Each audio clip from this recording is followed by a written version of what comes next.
May I present to you the user list. Okay, it's not really that clever. So what we've got here is a .NET application talking to a SQL Server backend, so dead simple. I'm going to show you how to move that database from on-premise SQL Server up to SQL Azure, change your connection string so it now points to the new SQL Azure instance, and then how to actually deploy this application onto Azure as well. So although this is a simple application, the process should apply to all of you. So I have my SQL Server database here. The first thing that I need to do is to create a SQL Azure database and migrate that across onto it. So I fire up my browser and I go to windows.azure.com. Has everyone here got live IDs which they've had associated with one of the 30-day subscriptions? If anyone hasn't, let me know, and we've got a pool of them that we can make available to people. So if you log on with the live ID which you have associated with that trial,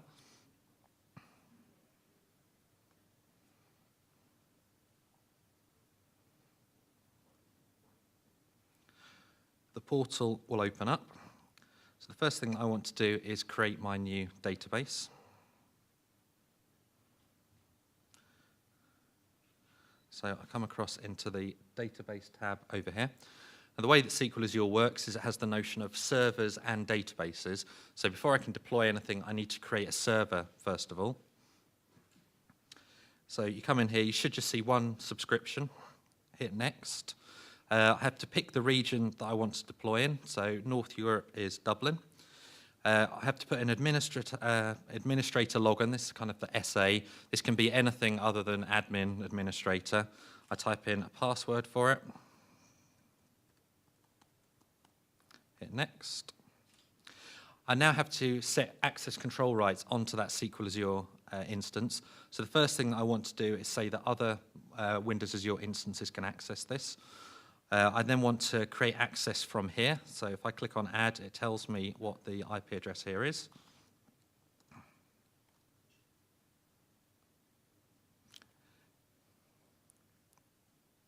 So I now have a new server available to me. So I can now expand out over here.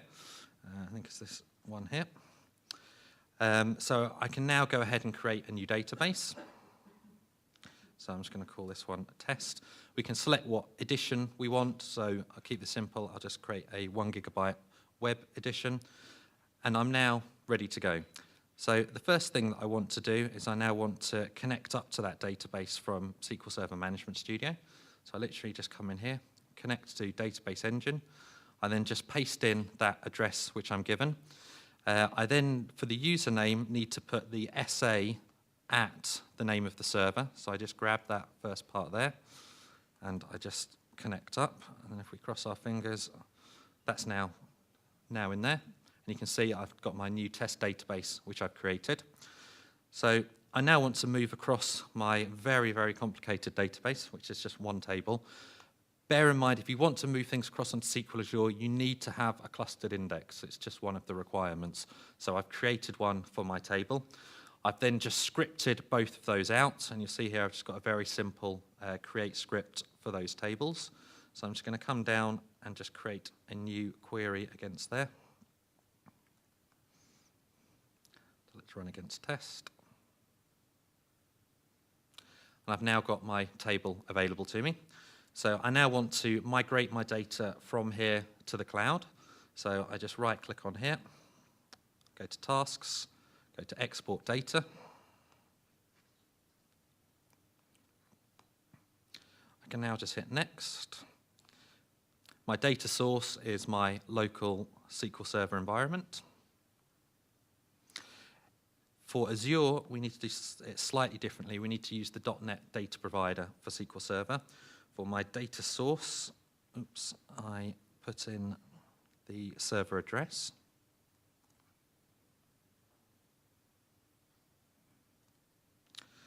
For my username, again, it's SA at the name of the database.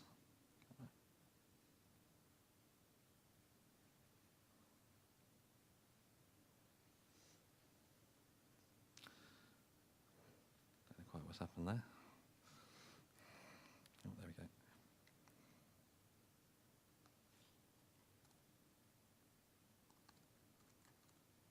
I need to just set a couple of these options. I have to tell it to encrypt, and I have to tell it to trust the server certificate, put my password in, and I select the database that I want to target. It's my test database. Hit next. I then want to copy data. So from my local table to my destination table, and we can just double check in the mappings here that it's going to append those rows. Hit next. Hit finish. And if we're very lucky, that will now migrate all of my data across, as it has. So the next thing I need to do is I now need to repoint my ASP.NET web application to my new SQL Azure instance. So if I come across back into here and I click on my database, there's a little thing here that gives you your connection string. So all the different providers here, I'm also going to use the ADO.NET one. So I now come back across into here, and in my conveniently placed connection string, let's put that in. And there are obviously better ways of managing settings such as connection strings, but for the sake of ease, I've just dropped them into my web config.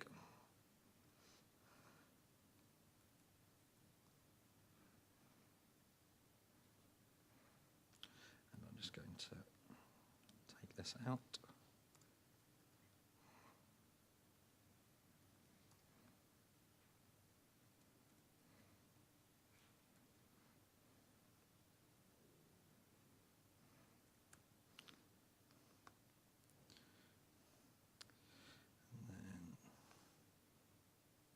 Oops, sorry, I commented the wrong part out there.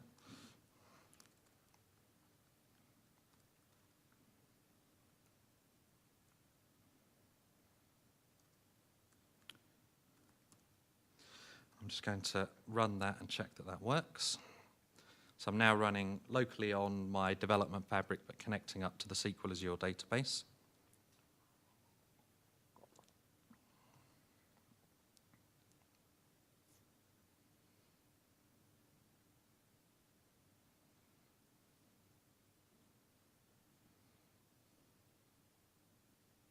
Oops, I just noticed I forgot to change my password, which wasn't very clever.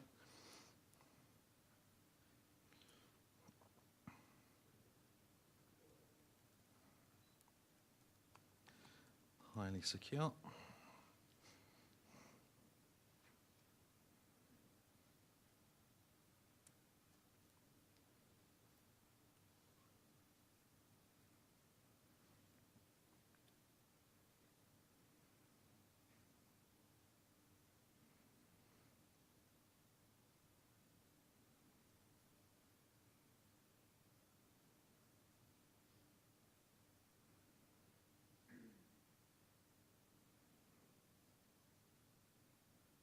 As if by magic.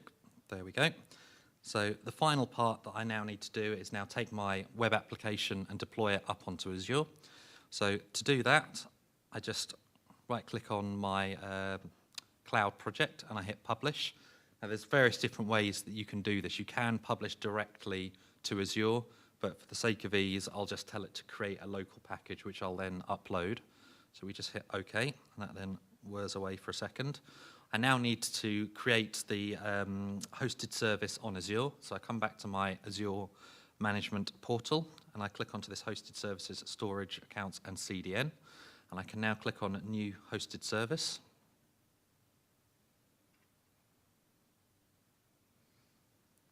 So I need to enter a name for this, which is called Cloud Hack. I need to pick a URL. All Windows Azure applications are something.cloudapp.net. So you need to pick something that's not been used before.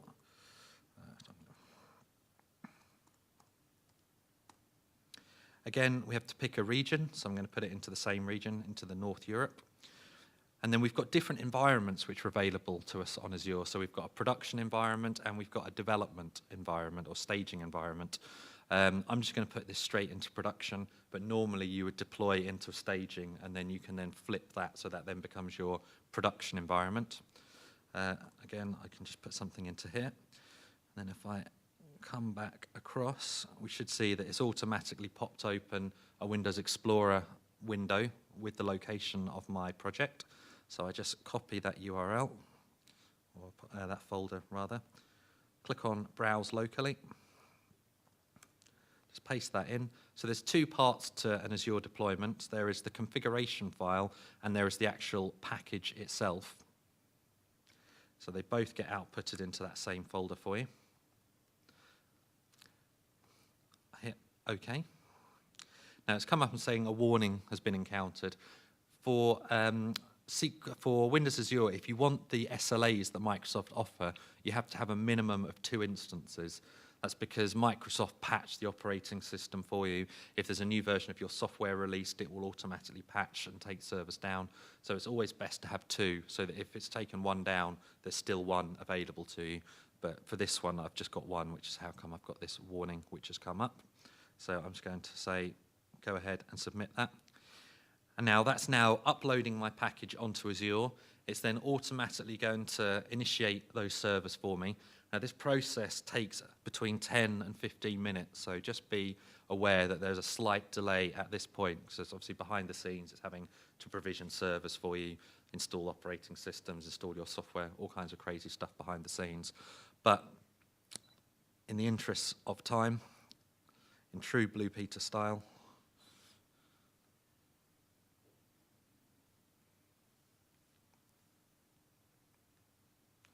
here's one I made earlier. And that is that. It really is that straightforward to deploy your applications onto Windows Azure. Thank you very much.